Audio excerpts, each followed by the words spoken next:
पहले कैसा भारत था। अराजकता चरम पर थी, देश की सुरक्षा खतरे में थी, लोगों में विश्वास का नितांत अभाव था, देश के अंदर आतंकवाद, अलगाववाद, उग्रवाद और नक्सलवाद चरम पर था, भ्रष्टाचार तत्कालीन सरकार की पहचान बन चुकी थी, युवा बेरोजगार था, व्यवसाय अस्त व्यस्त थे, बुनियादी सुविधाओं का अभाव था और स्वतः रोजगार का कोई पुरसा हल नहीं था। भारत दुनिया के अंदर अग्रणी राष्ट्रों में नहीं बल्कि सबसे पीछे की पंक्ति पर खड़ा हुआ एक तमाशबीन राष्ट्रों के साथ खड़ा होता था। अपनी आवश्यकताओं की पूर्ति नहीं कर पाता था। इंफ्रास्ट्रक्चर देश का अत्यंत खराब था। ग्रामीण क्षेत्र में कनेक्टिविटी की बात तो दूर, तो बुनियादी सुविधाएं भी नहीं मिल पाती थी। और जो सरकारें थी वे तुष्टीकरण की पराकाष्ठा पे चढ़ करके भारत की आस्था के साथ खिलवाड़ करती थी। भारत को भारत की विरासत पर गौरव की अनुभूति न करने का अवसर प्राप्त हो, इसके लिए तत्कालीन सरकारें षड्यंत्र करती थी। आज हम सब सौभाग्यशाली हैं। इन 14 वर्षों में हमने एक नए बदलते हुए भारत, तो इन 10 वर्षों में हमने एक बदलते हुए भारत को देखा है। एक भारत जो भारत विकास भी कर रहा है, विरासत पर भी गौरव की अनुभूति कर रहा है। एक भारत जिसके पास आज वर्ल्ड क्लास इंफ्रास्ट्रक्चर है, हाईवे, रेलवे, वाटरवे, एयरवे, गांव की बेहतरीन कनेक्टिविटी भी है। गांव में सड़कें, अच्छी सड़कें बन रही है, हर घर नल की योजना क्रियान्वित हो रही है, गरीब के लिए आवास बन रहा है, गरीब के लिए शौचालय बन रहे हैं, गरीबों को फ्री में राशन भी मिल रहा है, गरीबों को उज्ज्वला योजना के कनेक्शन भी दिए जा रहे हैं। हर घर बिजली के बाद हर घर नल की योजना सफलतापूर्वक क्रियान्वित होती हुई दिखाई दे रही है। विकास भी है, लोक कल्याण भी है और आस्था का सम्मान भी है। कोई सोचता था कि काशी विश्वनाथ धाम इतना भव्य बनेगा? कोई सोचता था काशी की कनेक्टिविटी इतनी अच्छी होगी? आज से 10 वर्ष पहले कोई सोचता था कि काशी में इतनी एयर कनेक्टिविटी होगी? आज से 10 वर्ष पहले कोई सोचता था कि काशी की वाटरवे की कनेक्टिविटी होगी? आज से 10 वर्ष पहले काशी की सड़कें 4 लेन की बनेगी, यह अपने आप में कल्पना थी। यहां के घाट इतने सुंदर होंगे, ये कोई सोचता था? यहां के मठ और मंदिरों की व्यवस्था का सुंदरीकरण होगा, उसकी विरासत को उसकी पहचान मिलेगी। आज से 10 वर्ष पहले कोई सोचता था कि प्रयागराज का कुंभ भव्य और दिव्य भी हो सकता है? और आज से 10 वर्ष पहले क्या कोई सोचता था कि अयोध्या में प्रभु राम लला के पवित्र भूमि पर भगवान राम का भव्य मंदिर का निर्माण भी हो पाएगा? आज से 10 वर्ष पहले क्या कोई सोच पाता था कि कश्मीर में धारा 370 हटेगी, भारत की सीमा सुरक्षित होगी, देश के अंदर 4 करोड़ गरीबों को एक एक आवास मिलेगा। 10 करोड़ गरीबों के लिए एक एक शौचालय फ्री में मिलेगा। 12 करोड़ गरीबों के घर में उज्ज्वला योजना का कनेक्शन आएगा। करोड़ों नौजवानों के लिए रोजगार की सुविधा प्राप्त होगी और 80 करोड़ लोगों को फ्री में राशन की सुविधा का भी लाभ मिलेगा। कोई सोचता था? नहीं। लेकिन आज सब संभव हुआ है। एक भारत श्रेष्ठ भारत की परिकल्पना साकार हुई है। जो भारत दुनिया में सबसे फिसड्डी था, मोदी जी के नेतृत्व में मात्र 10 वर्ष में हुआ भारत आज दुनिया की 5वीं बड़ी अर्थव्यवस्था बन चुका है। अगले 3 वर्ष में भारत दुनिया की 3री बड़ी अर्थव्यवस्था होगा और 2047 तक का एक पूरा रोड मैप प्रधानमंत्री मोदी जी ने देशवासियों के सामने प्रस्तुत कर दिया है। बहनों और भाइयों, अगर यहां इतना कुछ हो रहा है, देश तो 140 करोड़ भारतवासी प्रफुल्लित हैं।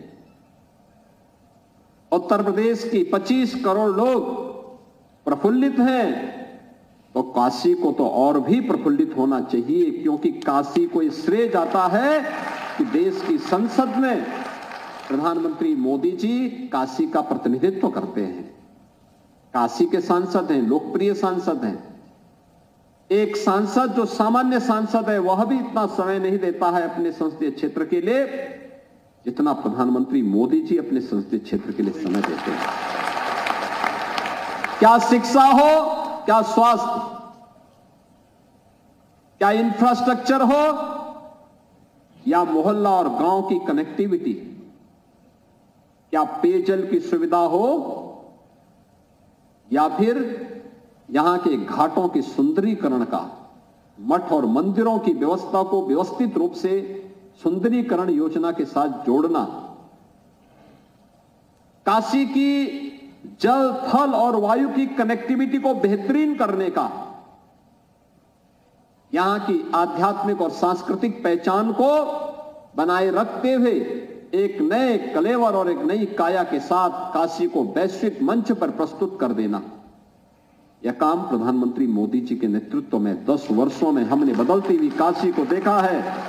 हमने इन 10 वर्षों में बदलते हुए उत्तर प्रदेश को और बदलते हुए भारत को देखा है, और दुनिया के अंदर भारत की बदलती हुई इस नई प्रतिष्ठा के सामने आज भारत की अपनी स्वयं की यशस्वी लीडरशिप में जिस रूप में भारत आज आगे बढ़ रहा है, यह भी हम सब ने देखा है, महसूस किया है।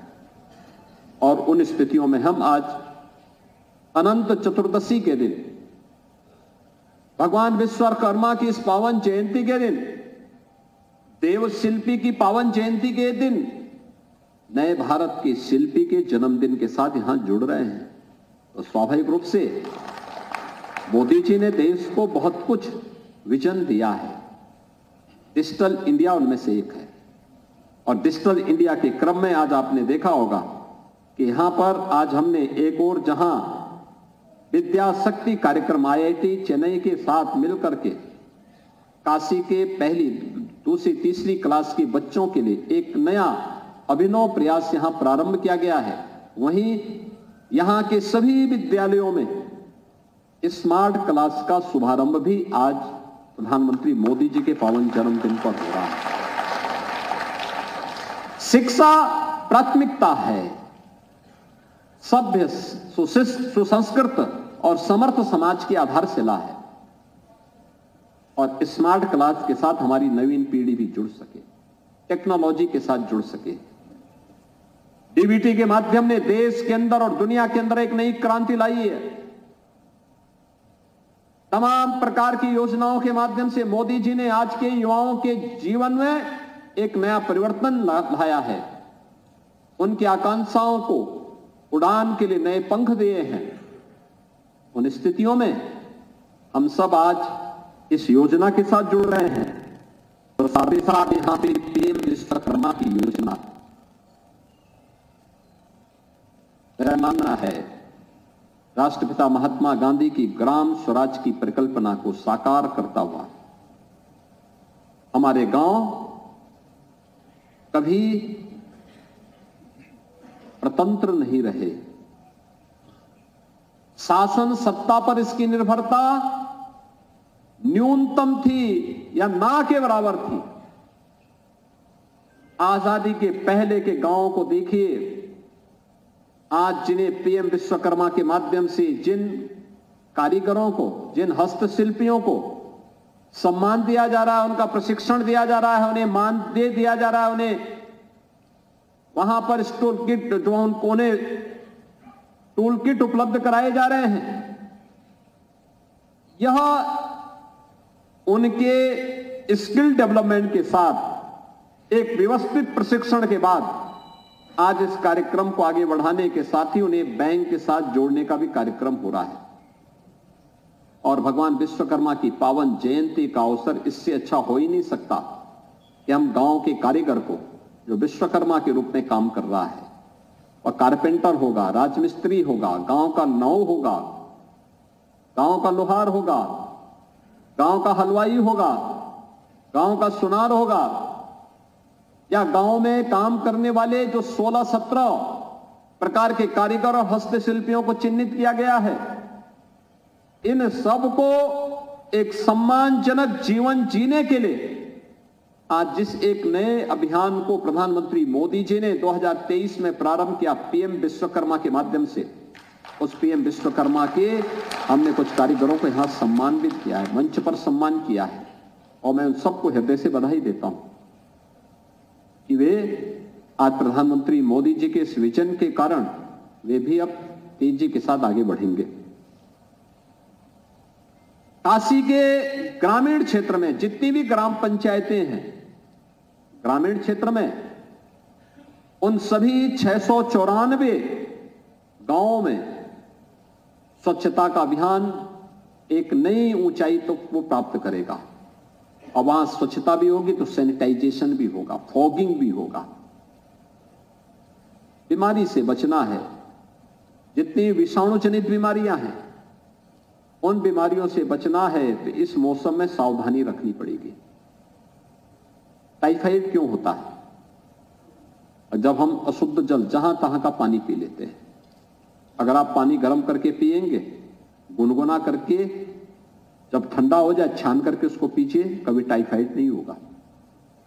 जब आप बरसाती पानी को पिएंगे टाइफाइड होगा। मच्छर मक्खियां होंगी, इन्फेक्शन होगा, मलेरिया है, डेंगू है, कालाजार है, चिकनगुनिया है, तमाम प्रकार की बीमारियां होंगी। अगर नियमित सफाई है, फॉगिंग है, तो कभी बीमारी नहीं हो सकती, सब बीमारियां नहीं हो सकती। और इसको बचाव करने के लिए आज ये प्रयास यहां पर प्रारंभ हुआ है और नगर निगम भी आत्मनिर्भरता के लक्ष्य को प्राप्त करने की दिशा में आगे कार्य कर रहा है। देश के अंदर भी स्मार्ट सिटी बनेगी। एक कल्पना थी, मोदी जी ने 100 शहरों को, देश के 100 शहरों को स्मार्ट सिटी के रूप में विकसित किया है। उत्तर प्रदेश के भी 10 सिटी हैं और प्रधानमंत्री जी के मार्गदर्शन में हमारी 17 की 17 म्युनिसिपल कारपोरेशन यानी नगर निगम आज स्मार्ट सिटी के रूप में विकसित हो रही है।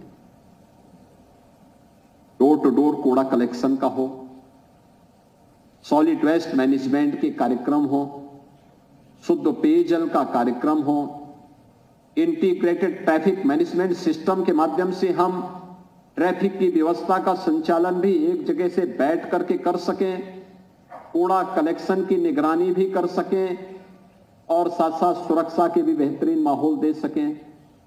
यह सभी कार्यक्रम जहां होने हैं वहीं क्यूआर कोड के माध्यम से भी एक एक घर की निगरानी करना और पायलट प्रोजेक्ट के रूप में एक वार्ड को पहले चरण में इसमें लिया गया, जिसके माध्यम से कार्यक्रम सफलतापूर्वक आगे बढ़ेंगे।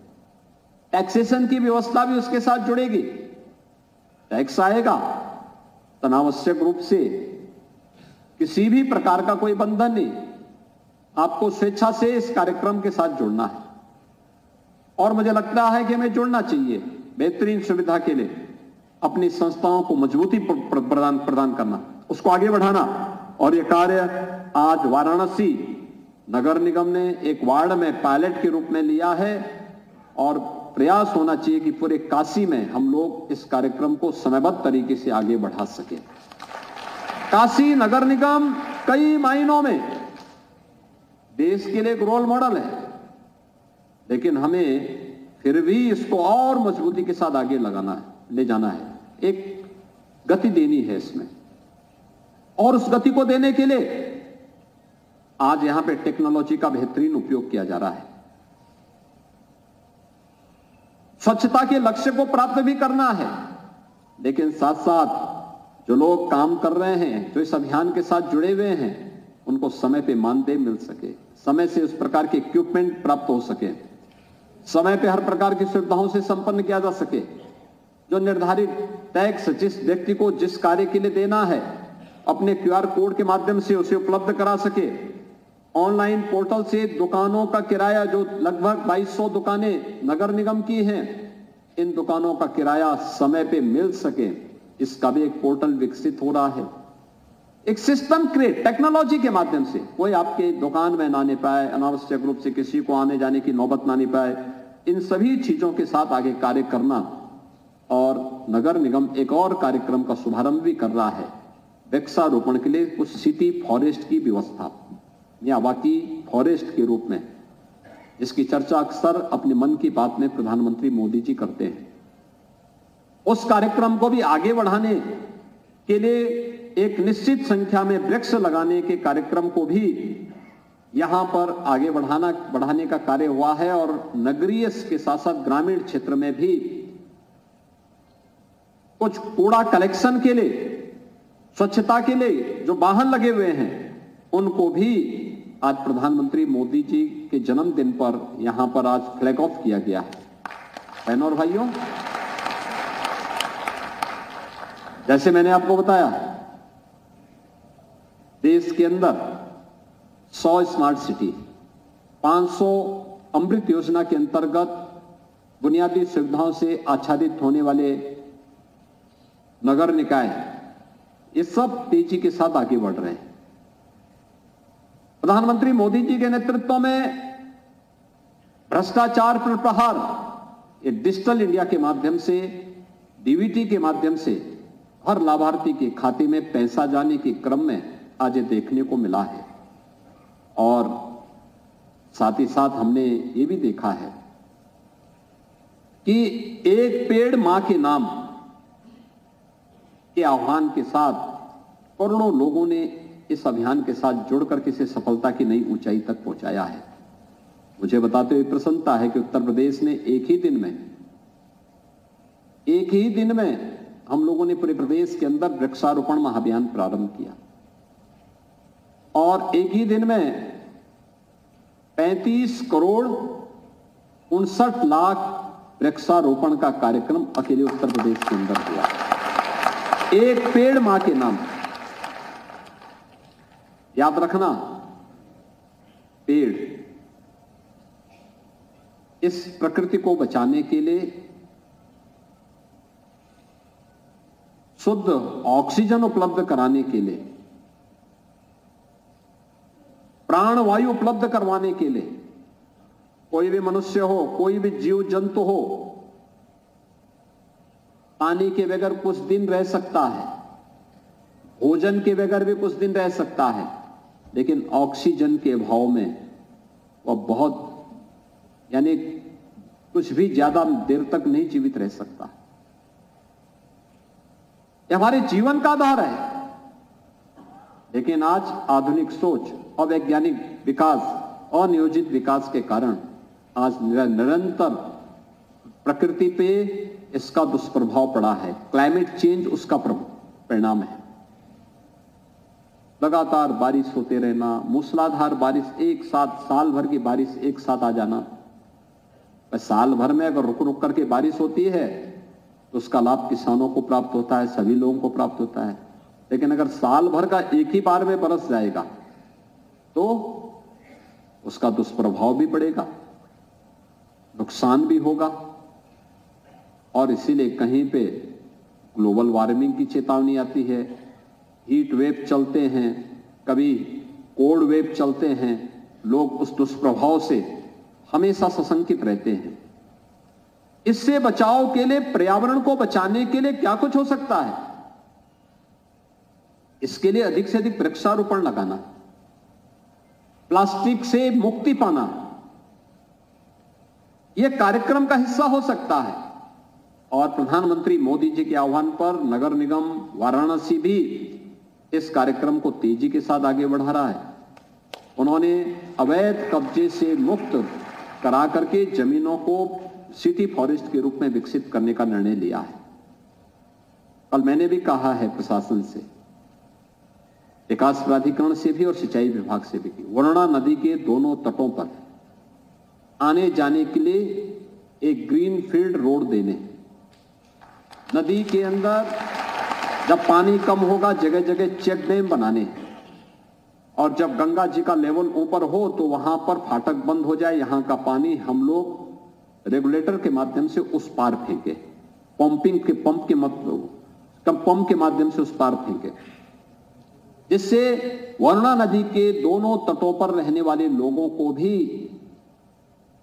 वाटर लेवल ऊपर होने पर किसी प्रकार की बाढ़ का खतरा उनके लिए भी नहीं होगा, लेकिन साथ साथ आवागमन के लिए एक बेहतरीन हम माध्यम दे सकते हैं। इस पर कार्य करने के लिए मैंने कहा अगर ये कार्य हो सकता है, और हमारा प्रयास होना चाहिए कि दोनों तटों पर आवागमन के लिए सड़क भी देंगे और व्यापक और स्टेशन का कार्यक्रम, वृक्षारोपण का व्यापक कार्यक्रम, जिससे आपकी वरुणा नदी एक बार फिर से अपनी पुरातन वैभव को प्राप्त कर सके। ये काशी की पहचान है। वरुणा और अस्सी ये दोनों काशी की पहचान रही है। हमें अस्सी नदी को पुनर्जीवित करना है। इस दिशा में इसके बाद के चरण में फिर हम उस पर भी काम करेंगे। सिटी के अंदर जहां कहीं भी खाली जमीन हो, व्यापक पैमाने पे वृक्षारोपण कर दो, खाली जगहों पर वृक्षारोपण करो। याद रखना, ये पर्यावरण से भी बचाएगा, असंतुलित होता हुआ जलवायु परिवर्तन के दुष्परिणामों से भी हमें बचाएगा, और उस दिशा से कार्यक्रम आगे बढ़ रहे हैं। तेजी के साथ हमें इसको आगे बढ़ाना होगा। आज के इस अवसर पर जब इतने अधिक कार्यक्रम यहां पर एक साथ प्रधानमंत्री मोदी जी के जन्मदिन पर आयोजित हुए हैं, मैं आप सबका आह्वान करूंगा। प्रधानमंत्री मोदी जी स्वच्छता के बहुत आग्रही हैं, और मुझे लगता है स्वच्छ भारत मिशन ने लोगों के जीवन में व्यापक परिवर्तन लाया है। ये हमारे जीवन का हिस्सा बने। हम में से हर व्यक्ति स्वेच्छाग्रही बने, इस अभियान का हिस्सा बने, इसको निरंतरता देने वाले बने। ये हमारा राष्ट्रीय मिशन बनना चाहिए, जीवन का हिस्सा बनना चाहिए। कोई सार्वजनिक स्थल हो, कोई आस्था का केंद्र हो, कोई सार्वजनिक मार्ग हो, रेलवे स्टेशन हो, या कोई भी स्थान, हम वहां पर स्वयं गंदगी भी न करें और न किसी को गंदगी करने दें। अगर कोई करता है तो हम उसको बोले। मुझे लगता है स्वच्छ भारत मिशन की सफलता जनता जनार्दन की सहभागिता और स्वेच्छाग्रहियों के समर्पण पर निर्भर करता है। एक दिन का नहीं, हमारे जीवन का हिस्सा बनना चाहिए। अगर हम इस कार्यक्रम को तेजी के साथ आगे बढ़ाते हैं, प्लास्टिक फ्री अपनी सिटी को करते हैं, इसका लाभ हम सबको देखने को मिलेगा। आज के इस अवसर पर मैं एक बार फिर से, जब हम इतने ज्यादा कार्यक्रमों के साथ जुड़े हुए हैं, यहां पर ग्रामीण और शहरी दोनों प्रकार के कार्यक्रम हो रहे हैं। स्वच्छता के अभियान का भी शुभारंभ किया गया। सुबह स्वच्छता रैली भी निकाली गई थी। युवा मोर्चा ने ब्लड डोनेशन का कैंप भी लगाया था। चिकित्सालय में मरीज और उनके परिजनों में फल वितरण के कार्यक्रम भी हुए। अनेक कार्यक्रम एक साथ जुड़े। इन कार्यक्रमों के साथ हम सब भी जुड़ करके इन कार्यक्रमों को आगे बढ़ाएं। निश्चित ही शासन की योजना समाज में परिवर्तन लाने के लिए है। प्रधानमंत्री मोदी जी ने जितनी भी योजनाएं चलाई हैं, उन योजनाओं का लाभ व्यक्ति के साथ साथ समाज और व्यवस्था को बदलने का है। भारत को एक आत्मनिर्भर भारत के रूप में, एक विकसित भारत के रूप में स्थापित करने के अभियान का हिस्सा है। हम सब भी विकसित भारत की परिकल्पना को साकार करने का हिस्सा बने, या समर्पण का भाव हमारे अंदर भी पैदा हो। इस विश्वास के साथ आप सबको अनंत चतुर्दशी और भगवान विश्वकर्मा की पावन जयंती की बधाई देता हूं। प्रधानमंत्री मोदी जी के पावन जयंती की हृदय से बधाई देते हुए मैं आदरणीय प्रधानमंत्री जी को इस अवसर पर उनका अभिनंदन करता हूं। भगवान विश्वनाथ से उनके स्वस्थ और दीर्घ जीवन की कामना करता हूं और विश्वास करता हूं कि अनंत काल तक उनका मार्गदर्शन और नेतृत्व भारत को प्राप्त होगा और भारत दुनिया का एक बड़ी ताकत के रूप में स्थापित होकर करके एक विकसित भारत की परिकल्पना को हम अपनी आंखों से साकार होते हुए देखेंगे। आप सबके प्रति इस अवसर पर मैं हृदय से बधाई देता हूं। धन्यवाद। जय हिंद।